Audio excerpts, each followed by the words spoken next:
You would have to dig deep to get to the bottom of the Chris Baker story. He signed his name with an X, but he taught doctors how to save lives. He was so hated in his own community. And yet he was respected by the white elite, including State Governor William Cameron.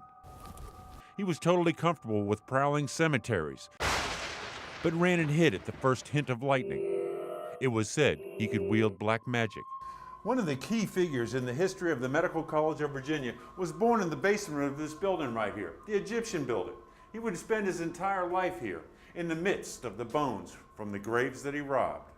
Anatomy is the foundation of medicine, and dissection has long been the way to learn anatomy. MCV actually began as the medical department of Hampton-Sydney College. And it began here in Richmond because there was abundance of clinical material. And that meant there were people without families, there were free blacks, there were slaves working for hire in the city, and you'd have ready access to patients and also ready access to cadavers. That meant there were men like Chris Baker at many of the nation's medical schools. Men who could bring in fresh bodies, cheap, about $5, not many questions asked. Grave robbers, resurrectionists. But old Chris, as he was called, also became an uncanny master of anatomy.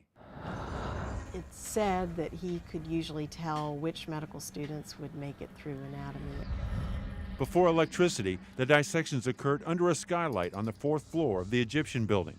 As was customary, budding doctors posed with the bodies that taught them about life. Chris Baker was often invited into those photographs. As Dr. Albert Pilkington, class of 1900, said, there was no more loyal member of the college than Chris Baker. Now, the methods of preserving the bodies were very crude. Can you imagine the smell? Medical schools did require fresh subjects. Bodies that weren't fresh enough for dissection went into Baker's vat in the basement, where quicklime stripped off muscle and tissue. Old Chris sold the skeletons to students for $5. Blacks in Richmond hated and feared him so that parents reportedly scared their children into behaving simply by evoking his name. Chris Baker would get you either after the grave, or in some cases they felt like he went out at night and deliberately killed people to obtain bodies.